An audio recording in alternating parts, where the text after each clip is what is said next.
നമസ്കാരം. എല്ലാ പ്രിയപ്പെട്ട കൂട്ടുകാർക്കും നമ്മുടെ ഇന്നത്തെ ക്ലാസ്സിലേക്ക് ഹാർദമായ സ്വാഗതം.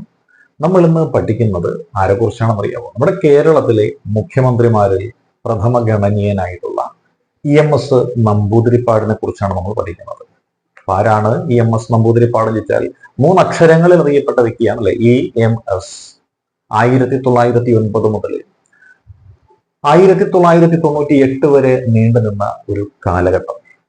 ആ കാലഘട്ടത്തിൽ രാഷ്ട്രീയത്തിന് അതീതമായിട്ട് എല്ലാവരുടെയും സ്നേഹബഹുമാനങ്ങൾ ഏറ്റുവാങ്ങിയ ഒരു വ്യക്തിത്വം, അതാണ് EMS നമ്പൂതിരിപ്പാട്. അദ്ദേഹത്തെ കുറിച്ചാണ് നമ്മുടെ ഇന്നത്തെ ക്ലാസ്സിലൂടെ മനസ്സിലാക്കുവാൻ ഒരു ശ്രമം നമ്മൾ നടത്തുന്നത്. അപ്പോൾ ഈ ഒരു കാര്യം നമ്മൾ നോക്കിയാൽ അല്ലെ, ഏലംകുളത്ത് മനയ്ക്കൽ ശങ്കരൻ നമ്പൂതിരിപ്പാട് എന്നാണ് അദ്ദേഹത്തിന്റെ പേര്. മലപ്പുറം ജില്ലയിലെ പെരിന്തൽമണ്ണക്കാരനായ EMS നമ്പൂതിരിപ്പാട്, അല്ലെങ്കിൽ ഏലംകുളത്ത് മനയ്ക്കൽ ശങ്കരൻ നമ്പൂതിരിപ്പാട് എങ്ങനെയാണ് EMS എന്ന 3 അക്ഷരങ്ങളിലൂടെ ലോകം അറിഞ്ഞത് എന്നാണ് നമ്മൾ ഇന്ന് മനസ്സിലാക്കുവാനായിട്ട് പോകുന്നത്. EMS ആരായിരുന്നു എന്ന് ചോദിച്ചാൽ നമ്മൾ പറയും 1957 ഏപ്രിൽ മാസം 5-ാം തീയതി കേരളത്തിന്റെ മുഖ്യമന്ത്രിയായിട്ട്, പ്രഥമ മുഖ്യമന്ത്രിയായിട്ട് സത്യപ്രതിജ്ഞ ചെയ്ത് അധികാരമേറ്റെടുത്ത വ്യക്തി, CPI എന്ന പാർട്ടിയുടെ ആദ്യത്തെ മുഖ്യമന്ത്രി എന്നാണ് EMSനെ കുറിച്ച് നമ്മുടെ മനസ്സിലേക്ക് ആദ്യം ഓടിയെത്തുന്ന കാര്യം. ആ മന്ത്രിസഭ എന്ന് പറയുമ്പോൾ ഓർക്കുക, ഇന്ത്യൻ നാഷണൽ കോൺഗ്രസിന്റെ നേതൃത്വത്തിലുള്ള ഒരു ഭരണകൂടം ഇന്ത്യ മഹാരാജ്യം ഭരിക്കുമ്പോൾ അന്ന് ഭാഷാടിസ്ഥാനത്തിൽ നിലവിൽ വന്ന 14 സംസ്ഥാനങ്ങളിൽ 13 സംസ്ഥാനങ്ങളിലും കോൺഗ്രസിന്റെ മുഖ്യമന്ത്രിമാരോട് കൂടിയ മന്ത്രിസഭ അധികാരത്തിൽ വന്നപ്പോൾ അതിൽ നിന്ന് വ്യത്യസ്തമായിട്ട് ഒരേയൊരു സംസ്ഥാനത്ത് മാത്രമാണ് കമ്മ്യൂണിസ്റ്റ് പാർട്ടി CPIയുടെ നേതൃത്വത്തിൽ ഒരു മന്ത്രിസഭ നിലവിൽ വന്നത്.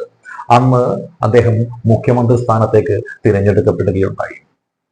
മലബാർ മേഖലയ്ക്ക് പ്രാതിനിധ്യം നൽകുന്നതിന് വേണ്ടിയിട്ട് തിരുവിതാംകൂറിൽ പാർട്ടി സെക്രട്ടറി ആയിട്ടുള്ള MN ഗോവിന്ദൻ നായരും, അതേപോലെ അതിനു മുൻപുണ്ടായിരുന്ന തിരുക്കൊച്ചി സഭയിലെ പ്രതിപക്ഷ നേതാവായിരുന്ന ടി വി തോമസിനെ ആയിരുന്നു സാധ്യത കൽപ്പിക്കപ്പെട്ടിരുന്നത്. എന്നാൽ മലബാർ ജില്ല കേരള സംസ്ഥാനത്തിന്റെ ഭാഗമായി മലബാറിനെ കൂട്ടിച്ചേർത്തപ്പോൾ മലബാറിന്റെ പ്രാതിനിധ്യം ഇല്ലാതാകുമെന്ന് കണ്ടറിഞ്ഞിട്ട് അവിടെ തിരഞ്ഞെടുക്കപ്പെട്ട വ്യക്തിയാണ് EMS. കമ്മ്യൂണിസ്റ്റ് പാർട്ടിയുടെ ദേശീയ നിർവാഹക സമിതിയിലെ അംഗമായിരുന്നു, അല്ലെങ്കിൽ കേന്ദ്ര കമ്മിറ്റിയിലെ അംഗം കൂടിയായിരുന്നു EMS നമ്പൂതിരിപ്പാട് ആ സമയത്ത്. അങ്ങനെ ആദ്യത്തെ കമ്മ്യൂണിസ്റ്റ് മുഖ്യമന്ത്രിയായിട്ട് CPIയുടെ EMS നമ്പൂതിരിപ്പാട് അധികാരത്തിലെത്തുകയാണ്. ഏഷ്യയിൽ തന്നെ ആദ്യത്തെ ബാലറ്റിലൂടെ അധികാരത്തിലെത്തിയ ആദ്യത്തെ ഭരണാധികാരി എന്ന് EMSനെ വിശേഷിപ്പിക്കാം. ലോകത്തിലെ 2ാമത്തെ ഭരണാധികാരിയും. ആദ്യമായിട്ട് സാൻ മാരിനോ എന്ന് പറയുന്ന ഒരു ലാറ്റിൻ അമേരിക്കൻ പ്രദേശത്താണ് ബാലറ്റിലൂടെ കമ്മ്യൂണിസ്റ്റ് പാർട്ടി ആദ്യമായി അധികാരത്തിലെത്തി എന്ന് പറഞ്ഞത് മറ്റാരുമല്ല, സാക്ഷാൽ EMS തന്നെയാണ് പറഞ്ഞത്. പിന്നെ ഇദ്ദേഹത്തിന്റെ പ്രത്യേകതകളും പ്രസക്തിയും ഒക്കെ നോക്കിക്കഴിഞ്ഞാൽ അദ്ദേഹം നമ്പൂതിരി സമുദായത്തിലാണ് ജനിച്ചിരുന്നത് അല്ലെ. അദ്ദേഹം ജനിച്ചത് നമ്പൂതിരി സമുദായത്തിലാണ്. ആ നമ്പൂതിരി സമുദായത്തിലെ ജീർണതകൾക്കെതിരെയൊക്കെ പ്രതികരിക്കുന്ന പ്രസ്ഥാനം അവിടെ ഉണ്ടായിരുന്നു. ആ പ്രസ്ഥാനമായിരുന്നു നമ്പൂതിരി യുവജന സംഘം എന്ന് പറയുന്നത്. ആ നമ്പൂതിരി യുവജന സംഘത്തിലൂടെയായിരുന്നു ഏലംകുളം മനയ്ക്കൽ ശങ്കരൻ നമ്പൂതിരിപ്പാടിന്റെ വളർച്ച എന്ന് പറയുന്നത്. അങ്ങനെ ഏലംകുളം മനയ്ക്കൽ ശങ്കരൻ നമ്പൂതിരിപ്പാടിന്റെ വളർച്ച ആ നമ്പൂതിരി യുവജന സംഘത്തിലൂടെ ആയിരുന്നു. യോഗക്ഷേമ സഭ അതിനെ നിർണായക പങ്ക് വഹിച്ചിരുന്നു. അവിടെ വെച്ചാണ് അദ്ദേഹത്തെ സ്വാധീനിച്ച VT ഭട്ടതിരിപ്പാട്, MR ഭട്ടതിരിപ്പാട് മുതലായ ആൾക്കാരെ, MB ഭട്ടതിരിപ്പാട് മുതലായ ആൾക്കാരെയൊക്കെ പരിചയപ്പെടുന്നതും അവരുടെ സ്വാധീനവും എല്ലാം അദ്ദേഹത്തിൽ ഉണ്ടാകുന്നത്. അങ്ങനെ സാമൂഹ്യ പ്രവർത്തനത്തിൽ നമ്പൂതിരി യുവാക്കളുടെ പങ്കിനെ കുറിച്ച് ബോധവാനായ അദ്ദേഹം ഇവരുടെ കൂടെ പ്രവർത്തനങ്ങൾക്ക് ഇറങ്ങിത്തിരിക്കുകയാണ്. അതിന്റെ ഭാഗമായിട്ട് അദ്ദേഹം എന്ത് ചെയ്തു? ലേഖനങ്ങളിലൂടെ സമുദായത്തെ ഉദ്ധരിക്കുവാൻ ശ്രമിച്ചു. അദ്ദേഹത്തിന്റെ ആദ്യത്തെ ലേഖനം വരുന്നത് പാശുപതം എന്ന് പറയുന്ന ഒരു മാസികയിലായിരുന്നു. അങ്ങനെ പാശുപതം എന്ന മാസികയിലൂടെ എഴുതി അദ്ദേഹം മുന്നോട്ട് പോയിക്കൊണ്ടിരിക്കുമ്പോൾ അദ്ദേഹത്തിന് തോന്നി പൊതുപ്രവർത്തകനാകണമെന്നൊരു ചിന്ത ഉള്ളിന്റെ ഉള്ളിൽ ഉണ്ടാവുകയും അദ്ദേഹം ഇന്ത്യൻ നാഷണൽ കോൺഗ്രസ് എന്ന സംഘടനയിൽ 1927 അംഗമാവുകയും ചെയ്തു.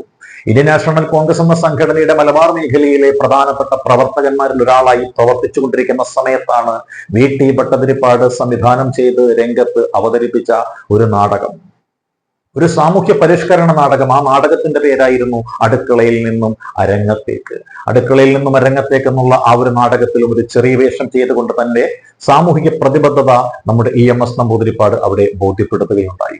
തുടർന്ന് അദ്ദേഹം അങ്ങോട്ട് സാമൂഹ്യ പ്രവർത്തനങ്ങളിലേക്ക് ഇറങ്ങിച്ചെല്ലുകയും കോൺഗ്രസിനേക്കാൾ കുറച്ചുകൂടി ശക്തമായ രീതിയിൽ പ്രതികരിക്കുന്ന ഒരു പ്രസ്ഥാനം എന്ന നിലയിൽ രൂപീകൃതമായ സോഷ്യലിസ്റ്റ് പാർട്ടി എന്ന ഘടകത്തിൽ അംഗമാവുകയും ചെയ്തു. അവിടെ വെച്ചാണ് ജയപ്രകാശ് നാരായണൻ ആചാര്യ, നരേന്ദ്രദേവ്, മിനു മസാനി മുതലായ വ്യക്തികളുമായിട്ടുള്ള ബന്ധം അദ്ദേഹം ആരംഭിക്കുന്നത്. അങ്ങനെ കേരളത്തിലെ സോഷ്യലിസ്റ്റ് പാർട്ടിയുടെ പ്രധാനപ്പെട്ട ഒരു നേതാവായി ഉയർന്നു വന്ന ഇദ്ദേഹം കാലാന്തരത്തിൽ സോഷ്യലിസ്റ്റ് പാർട്ടിയുടെ അല്ലെങ്കിൽ കോൺഗ്രസ് സോഷ്യലിസ്റ്റ് പാർട്ടിയുടെ അഖിലേന്ത്യാ ജോയിന്റ് സെക്രട്ടറി എന്ന തലത്തിലേക്ക് ഉയർത്തപ്പെടുകയുണ്ടായി. അങ്ങനെ സോഷ്യലിസ്റ്റ് പാർട്ടിയുടെ പ്രധാനപ്പെട്ട പ്രവർത്തകനായിട്ടിരിക്കുന്ന കൂട്ടത്തിലാണ് അതിനേക്കാൾ വീര്യം കൂടിയ മറ്റൊരു ചിന്താഗതി അദ്ദേഹത്തിന്റെ ഉള്ളിലേക്ക് എത്തുന്നത്. പി കൃഷ്ണപിള്ളയുടെയും എൻ സി ശേഖരന്റെയും കെ ദാമോദരന്റെയും ഒക്കെ നേതൃത്വത്തിൽ കമ്മ്യൂണിസ്റ്റ് പാർട്ടി എന്ന ഒരു പാർട്ടി കേരളത്തിലും കൂടി എങ്ങനെ സജീവമാക്കാമെന്ന ചിന്ത അദ്ദേഹത്തിന് വരികയാണ്. 1920 നമ്മുടെ MN റോയിയാലും 1925 ആരാണ് എസ് എ ഡാംഗെ, ശ്രീപദ് അമൃത് ഡാംഗെയുടെയും എല്ലാം നേതൃത്വത്തിൽ ഇന്ത്യയിൽ പ്രവർത്തനം ആരംഭിച്ച ആ ഒരു കമ്മ്യൂണിസ്റ്റ് പ്രസ്ഥാനം നമ്മുടെ കേരളത്തിൽ പിന്നെയും 10-14 വർഷങ്ങൾക്ക് ശേഷമാണ് പ്രവർത്തനം ആരംഭിക്കുന്നത്. 1939 കണ്ണൂർ ജില്ലയിലെ പിണറായിയിലെ പാറപ്പുറത്ത് വെച്ച് രഹസ്യമായിട്ടൊരു യോഗം ചേരുകയും കേരളത്തിലെ സോഷ്യലിസ്റ്റ് പാർട്ടിയുടെ പ്രധാനപ്പെട്ട അംഗങ്ങൾ എല്ലാവരും കമ്മ്യൂണിസ്റ്റ് പാർട്ടി എന്നുള്ള പാർട്ടി രൂപീകരിക്കുകയും ചെയ്തു. തുടർന്ന് കമ്മ്യൂണിസ്റ്റ് പാർട്ടിയുടെ നേതൃത്വത്തിൽ ഒട്ടനവധി സമര പോരാട്ടങ്ങൾ ഈ നാട്ടിൽ നടന്നു. പാർട്ടി നിരോധിക്കപ്പെട്ടു. അപ്പോഴേക്കും EMS ദേശീയ തലത്തിൽ അറിയപ്പെടുന്ന ഒരു നേതാവായിട്ട് മാറ്റപ്പെട്ടിരുന്നു. തുടർന്ന് അങ്ങോട്ട് EMSന്റെ പ്രവർത്തനങ്ങളായിരുന്നു ഉണ്ടായിരുന്നത്. കമ്മ്യൂണിസ്റ്റ് പാർട്ടി നിരോധിക്കപ്പെട്ടിരുന്ന കാലഘട്ടത്തിൽ തടവിലാക്കപ്പെട്ടിട്ടുണ്ട് അദ്ദേഹം. പിന്നീട് അദ്ദേഹം എന്താണ് ഉയർത്തെഴുന്നേറ്റ് വരികയാണ്. കമ്മ്യൂണിസ്റ്റ് പാർട്ടിയും ഉയർത്തെഴുന്നേറ്റ് വരികയാണ്. ഇന്ത്യക്ക് സ്വാതന്ത്ര്യം കിട്ടുന്ന സമയത്ത് ഇവിടെ പുന്നപ്രവേള സമരമൊക്കെ നടന്നപ്പോൾ അതിന്റെ പിന്നിൽ മാസ്റ്റർ ബ്രെയിനായിട്ട് പ്രവർത്തിച്ച വ്യക്തികളിൽ ഒരാളും EMS ആയിരുന്നു. മുന്നണി പോരാളിയായിട്ടുണ്ടായിരുന്ന TV തോമസ് മുതലായ ആൾക്കാരായിരുന്നു. അങ്ങനെ കേരളത്തിലെ ആദ്യത്തെ കമ്മ്യൂണിസ്റ്റ് മുഖ്യമന്ത്രിയായിട്ട് അധികാരത്തിലെത്തി 1957 അദ്ദേഹം എത്തുന്നത്. എന്നാൽ ഈ മന്ത്രിസഭയ്ക്ക് കാലാവധി പൂർത്തീകരിക്കുവാനായിട്ട് സാധിച്ചില്ല. കാരണം എന്ന് ചോദിച്ചാൽ നമുക്ക് അറിയാം, വിമോചന സമരം എന്ന പേരിൽ ഒരു സമരം പൊട്ടിപ്പുറപ്പെട്ടു. എന്തായിരുന്നു വിമോചന സമരം എന്ന് ചോദിച്ചാൽ കമ്മ്യൂണിസ്റ്റ് പാർട്ടി 2 പ്രധാനപ്പെട്ട ബില്ലുകൾ കൊണ്ടുവന്നു. വിദ്യാഭ്യാസ വകുപ്പ് മന്ത്രിയായിരുന്ന ജോസഫ് മുണ്ടശ്ശേരി മാസ്റ്റർ മാനേജ്മെന്റുകൾ, അതായത് സാമുദായിക മാനേജ്മെന്റുകൾ അധ്യാപക നിയമനം നടത്തുകയും വിദ്യാഭ്യാസ മേഖലയിൽ കൈകടത്തുകയും സർക്കാരിൽ മാനുകൂല്യങ്ങൾ കൈപ്പറ്റുകയും എല്ലാം ചെയ്യുന്നു. എന്നാൽ വിദ്യാഭ്യാസ മേഖലയെ പുരോഗതി പ്രാപിക്കുന്ന തരത്തിലുള്ള പ്രവർത്തനങ്ങളൊന്നും ചെയ്യുന്നില്ല. അതുകൊണ്ട് ഗവൺമെന്റിന്റെ ഇടപെടൽ വിദ്യാഭ്യാസ മേഖലയ്ക്ക് അനിവാര്യമാണെന്ന് തിരിച്ചറിഞ്ഞുകൊണ്ട് മാനേജ്മെന്റുകളുടെ അധികാരം കുറയ്ക്കുകയും ആ സ്കൂളുകളിലും കോളേജുകളും മറ്റ് വിദ്യാഭ്യാസ സ്ഥാപനങ്ങളും നടത്തിക്കൊണ്ട് പോകുന്നതിൽ ഗവൺമെന്റിന്റെ പങ്കാളിത്തം വർദ്ധിപ്പിക്കുന്നതിന് കാരണമാകുന്ന ഒരു ബില്ല് അവതരിപ്പിച്ചു. ഈ ബില്ലായിരുന്നു വിദ്യാഭ്യാസ ബില്ലെന്ന് പറയുന്നത്. ഈ ബില്ലിനെ സമുദായ പ്രമാണിമാർ എതിർത്തു. എല്ലാ സമുദായങ്ങളും അതിനെ എതിർത്തു. ഇതേപോലെ കുടികിടപ്പ് അവകാശം എന്ന് പറയുന്നത് അനുവദിച്ചു കൊടുക്കുക, കൃഷി ചെയ്യുന്ന ഭൂമി കർഷകന് വിട്ടുകൊടുക്കുക മുതലായ ആവശ്യങ്ങൾ ഉന്നയിച്ചുകൊണ്ടാണ് കമ്മ്യൂണിസ്റ്റ് പാർട്ടി ഇവിടെ അധികാരത്തിലെത്തിയത്. അതുകൊണ്ട് തന്നെ ഭൂപരിഷ്കരണം എന്ന് പറയുന്ന ഒരു ബില്ലും ഇവിടെ അവതരിപ്പിക്കപ്പെട്ടു. അന്ന് റവന്യൂ വകുപ്പ് കൈകാര്യം ചെയ്തുകൊണ്ടിരുന്ന മിനിസ്റ്ററായിരുന്ന KR ഗൗരി, നമ്മൾ പിന്നീട് KR ഗൗരിയമ്മ എന്ന് വിളിക്കുന്ന ഒരു 38 വയസ്സുകാരിയായിരുന്നു. അന്ന് ചെറുപ്പക്കാരിയായ 38 വയസ്സുകാരിയായ ഗൗരി, KR ഗൗരി, ആ ഗൗരിയമ്മയായിരുന്നു അന്ന് ഈ ഭൂപരിഷ്കരണ ബില്ല് അവതരിപ്പിച്ച മന്ത്രി. എഴുതി തയ്യാറാക്കിയത് ജസ്റ്റിസ് VR കൃഷ്ണയ്യർ. അദ്ദേഹം അന്ന് നിയമവകുപ്പ് കൈകാര്യം ചെയ്യുന്ന മന്ത്രിയായിട്ട് EMSന്റെ നിയമസഭയിൽ ഉണ്ടായിരുന്ന വ്യക്തിയുമായിരുന്നു.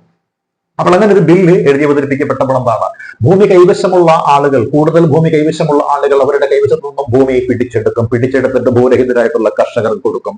അപ്പോൾ ഉള്ളവനിൽ നിന്ന് ഇല്ലാത്തവനിലേക്ക് കൈമാറ്റം ചെയ്യപ്പെടും. എല്ലാം പണവും ഭൂമിയും എല്ലാം കൈമാറ്റം ചെയ്യുമെന്ന് ചില ആളുകൾ തെറ്റിദ്ധരിച്ചു. അതോടുകൂടി ഉള്ളവരെല്ലാവരും ഒരു വശത്ത് സംഘടിച്ചു.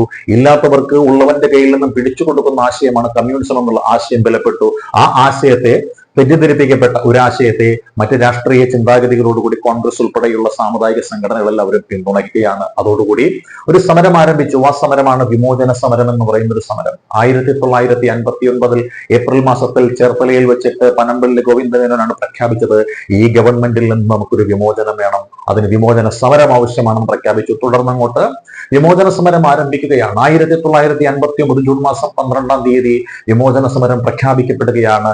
അങ്കമാലിയിൽ നിന്നും മന്നത്ത് പത്മനാഭന്റെ നേതൃത്വത്തിലായിരുന്നു വിമോചന സമരത്തിന്റെ ജീവശിഖ യാത്ര ആരംഭിച്ചത്.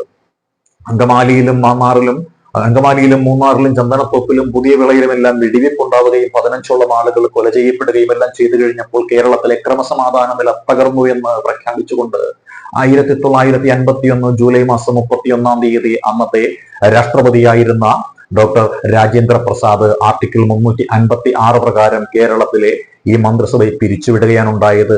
അധികാരത്തിലിരിക്കെ ഭൂരിപക്ഷം ഉണ്ടായിട്ടും അടിയന്തരാവസ്ഥ പ്രഖ്യാപിച്ചുകൊണ്ട് ആർട്ടിക്കിൾ 356ന്റെ അടിസ്ഥാനത്തിൽ പിരിച്ചുവിടപ്പെട്ട ആദ്യത്തെ മന്ത്രിസഭ എന്ന് പറയുന്നത് CPIയുടെ നേതൃത്വത്തിലുള്ള EMSന്റെ നേതൃത്വത്തിലുള്ള ആ ഒരു മന്ത്രിസഭ ആയിരുന്നു എന്ന് നമ്മൾ ഓർക്കുക.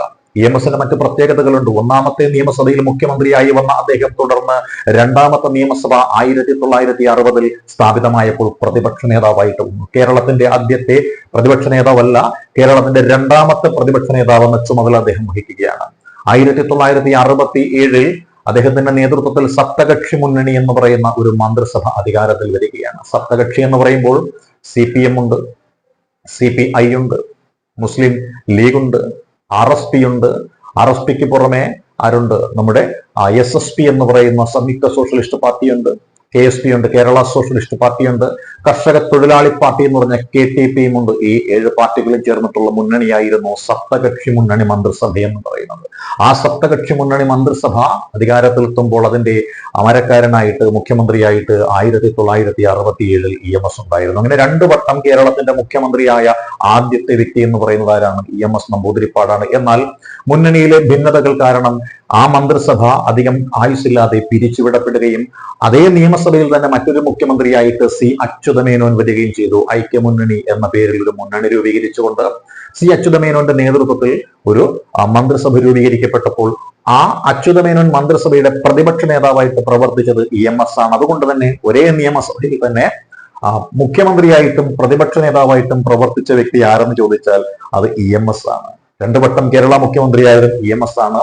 ആദ്യമായിട്ട് തപാൽ സ്റ്റാമ്പിൽ പ്രത്യക്ഷപ്പെട്ട കേരള മുഖ്യമന്ത്രി എന്ന് ചോദിച്ചു കഴിഞ്ഞാൽ അതും മറ്റാരുമല്ല, അതും നമ്മളുടെ EMS നമ്പൂതിരിപ്പാടാണ്. ആർട്ടിക്കിൾ 356 പ്രകാരം 1959 ഇന്ത്യൻ രാഷ്ട്രപതിയായിരുന്ന ഡോക്ടർ രാജേന്ദ്ര പ്രസാദ് പിരിച്ചുവിട്ടത് EMSന്റെ നേതൃത്വത്തിലുള്ള മന്ത്രിസഭയെ ആയിരുന്നു. 1967 EMS മുഖ്യമന്ത്രിയായിരിക്കുന്ന സമയത്താണ് ലോട്ടറി എന്ന് പറയുന്ന ഒരു പ്രസ്ഥാനം ഇവിടെ ആരംഭിക്കുന്നത്. ലോട്ടറി പ്രസ്ഥാനം ആരംഭിച്ച അന്നത്തെ ധനകാര്യ വകുപ്പ് മന്ത്രിയുടെ പേരായിരുന്നു PK കുഞ്ഞ് എന്ന് പറയും. PK കുഞ്ഞ് പ്രജാ സോഷ്യലിസ്റ്റ് പാർട്ടിയുടെ ലീഡറായിരുന്നു PK കുഞ്ഞ്, ഓർക്കുക. അതേ വർഷം തന്നെയാണ് സംസ്ഥാനങ്ങളിൽ ആസൂത്രണ ബോർഡ് രൂപീകരിക്കേണ്ടതിന്റെ ആവശ്യകത ബോധ്യപ്പെട്ട് കണ്ടറിഞ്ഞുകൊണ്ട് കേരളത്തിൽ ഒരു ആസൂത്രണ ബോർഡ് രൂപീകരിക്കപ്പെട്ടത്. കേരളത്തിലെ ആസൂത്രണ ബോർഡിന്റെ ആദ്യത്തെ അധ്യക്ഷനും മറ്റാരുമായിരുന്നില്ല, അതും EMS നമ്പൂതിരിപ്പാട് തന്നെയായിരുന്നു. കേരളത്തിലെ 2ാമത്തെ പ്രതിപക്ഷ നേതാവ് ഇദ്ദേഹമാണെന്ന് നമുക്കറിയാം. ആ 2ാമത്തെ പ്രതിപക്ഷ നേതാവായിട്ട് വന്ന ഇദ്ദേഹം തുടർന്ന് 3ാമത്തെ നിയമസഭയിലും 4ാമത്തെ നിയമസഭയിലും 5ാമത്തെ നിയമസഭയിലും പ്രതിപക്ഷ നേതാവായിട്ട് 4 തവണ പ്രതിപക്ഷ നേതാവായിട്ടിരുന്ന വ്യക്തിയാണ്. കേരളത്തിൽ ആദ്യമായിട്ട് 4 വട്ടം പ്രതിപക്ഷ നേതാവായ വ്യക്തി ആരെന്ന് ചോദിച്ചാൽ അത് ഇദ്ദേഹം മാത്രമാണ്. മാത്രമല്ല ഏറ്റവും കൂടുതൽ കാലം തുടർച്ചയായിട്ട് പ്രതിപക്ഷ നേതാവിന്റെ സ്ഥാനം അലങ്കരിച്ച വ്യക്തി ആരെന്ന് ചോദിച്ചാൽ അതും EMS നമ്പൂതിരിപ്പാട് തന്നെയാണ്. നിയമസഭാ വളത്തിനകത്ത് ആദ്യമായിട്ട് പ്രതിമ അനാച്ഛാദനം ചെയ്യപ്പെട്ട കേരള മുഖ്യമന്ത്രി ആരെന്ന ചോദ്യത്തിന്റെ ഉത്തരവും മറ്റൊന്നുമല്ല, അതും EMS നമ്പൂതിരിപ്പാട് തന്നെയാണ്.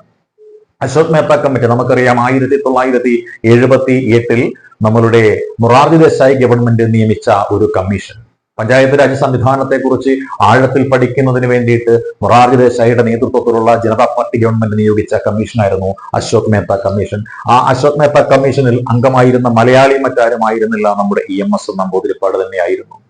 ഇന്ത്യൻ കമ്മ്യൂണിസ്റ്റ് പാർട്ടി പിളരുന്നതിന് മുൻപ് 1962 ഇന്ത്യൻ കമ്മ്യൂണിസ്റ്റ് പാർട്ടിയുടെ ദേശീയ സെക്രട്ടറി എന്ന ആ ഒരു സ്ഥാനം വഹിച്ച വ്യക്തിയും EMS നമ്പൂതിരിപ്പാട് തന്നെയാണ്. പാർട്ടി പിളർന്നു കഴിഞ്ഞപ്പോൾ CPM എന്ന പ്രസ്ഥാനത്തിന്റെ ഒപ്പമാണ് അദ്ദേഹം നിലനിന്നിരുന്നത്. 1977 മുതൽ CPM എന്ന പ്രസ്ഥാനത്തിന്റെ ദേശീയ ജനറൽ സെക്രട്ടറി സ്ഥാനം വഹിച്ച അദ്ദേഹം 1992 വരെ ആ സ്ഥാനത്ത് തുടരുകയും തുടർന്ന് മരണം വരെ പോളിറ്റ് ബ്യൂറോ മെമ്പർ എന്ന സ്ഥാനം അലങ്കരിക്കുകയും അദ്ദേഹം ചെയ്തിരുന്നു. അദ്ദേഹത്തെ കുറിച്ച് പറഞ്ഞു കഴിഞ്ഞാൽ ഒരുപാട് പുസ്തകങ്ങൾ എഴുതപ്പെട്ട വ്യക്തിയാണ് അദ്ദേഹം. ഒരുപാട് പുസ്തകങ്ങൾ എഴുതിയിട്ടുണ്ട്. അദ്ദേഹത്തിന്റെ ആദ്യത്തെ കൃതി എന്ന് പറയുന്നത് അദ്ദേഹത്തിന്റെ 21ാമത്തെ വയസ്സിൽ അദ്ദേഹം എഴുതിയൊരു കൃതിയാണ്. ആ കൃതിയുടെ പേരാണ് ജവഹർലാൽ നെഹ്റു എന്നാണ് പറയുന്നത്. ജവഹർലാൽ നെഹ്റുവിനെ കുറിച്ചാണ് ആദ്യമായിട്ട് EMS നമ്പൂതിരിപ്പാട് ഒരു പുസ്തകം എഴുതി തയ്യാറാക്കിയത്. അദ്ദേഹത്തിന്റെ മറ്റു കൃതികളാണ് ബെർലിൻ ഡയറി ഉണ്ട്. ബെർലിൻ ഡയറി മാത്രമല്ല ഏഷ്യൻ ഡയറിയും അതേപോലെ യൂറോപ്യൻ ഡയറിയും എല്ലാം ആരുടേതാണ്? ഇദ്ദേഹത്തിന്റെ. 1.25 കോടി മലയാളികൾ ഇദ്ദേഹത്തിന്റെ കൃതിയാണ്. അദ്ദേഹത്തിന് ഒരുപാട് തൂലിക നാമങ്ങൾ ഉണ്ടായിരുന്നു. സുരേന്ദ്രൻ അല്ലെ, അതേപോലെ തന്നെ ചെറിയാൻ മുതലായ തൂലിക നാമങ്ങളെല്ലാം വഹിച്ച വ്യക്തിയാണ് ആര്? EMS നമ്പൂതിരിപ്പാട്. കേരളം മലയാളികളുടെ മാതൃഭൂമി കൂടാതെ 1.25 കോടി മലയാളികൾ എന്ന കൃതിയും എഴുതിയത് ആരെന്ന് ചോദിച്ചാൽ അത് EMS ആണ്. ഇന്ത്യ അണ്ടർ കോൺഗ്രസ് റൂൾ എന്ന് പറയുന്ന കൃതിയും മറ്റാരുടേതുമല്ല, EMSന്റെ കൃതിയാണ്. അപ്പോൾ നമ്മുടെ കേരളത്തിന്റെ പ്രഥമ മുഖ്യമന്ത്രിയായിരുന്ന EMSനെ കുറിച്ചാണ് നമ്മൾ മനസ്സിലാക്കിയത്. നമ്മുടെ ബാസിസ് അക്കാഡമി ഒരു സ്പെഷ്യൽ ക്ലാസ് ആരംഭിക്കുന്നുണ്ട്. സ്പെഷ്യൽ ക്ലാസ് എന്ന് പറയുമ്പോൾ ചരിത്രം അറിയാത്ത ആളുകൾക്ക് ചരിത്രത്തെക്കുറിച്ചുള്ള എല്ലാ വശങ്ങളും അനാച്ഛാദനം ചെയ്തു കൊടുക്കുന്ന ക്ലാസ്സാണ്. വേൾഡ് ഹിസ്റ്ററിയെ സംബന്ധിച്ച്, ഇന്ത്യ ചരിത്രത്തെ സംബന്ധിച്ച്, കേരള ചരിത്രത്തെ സംബന്ധിച്ച് ചരിത്രത്തിന്റെ 3 ഭാഗങ്ങളും വളരെ വ്യക്തമായി അനാവരണം ചെയ്യുന്ന വീഡിയോ ക്ലാസ്സുകളും അതേപോലെ തന്നെ PDF നോട്ട്സുകളും എക്സാമുകളും എല്ലാം ഉൾപ്പെടുത്തിക്കൊണ്ടുള്ള ഒരു കോഴ്സ് ബാസിസ് അക്കാഡമി ആരംഭിച്ചിട്ടുണ്ട്. അപ്പോൾ ചരിത്രത്തെക്കുറിച്ച് കൂടുതൽ അറിയുവാനും ആഗ്രഹിക്കുവാനും താല്പര്യമുള്ള കൂട്ടുകാർക്ക് ഈ കാണുന്ന നമ്പറിൽ കോൺടാക്ട് ചെയ്ത് വിശദ വിവരങ്ങൾ അറിയുവാൻ സാധിക്കുന്നതാണ്. കോൺടാക്ട് ചെയ്യേണ്ടുന്ന നമ്പർ ഇതാണ് 9846183166. ഈ ഒരു ക്ലാസ്സിനെ കുറിച്ചുള്ള നിങ്ങളുടെ വിലയേറിയ അഭിപ്രായങ്ങളും നിർദ്ദേശങ്ങളും കമന്റ് ബോക്സിൽ രേഖപ്പെടുത്തുക. All the best.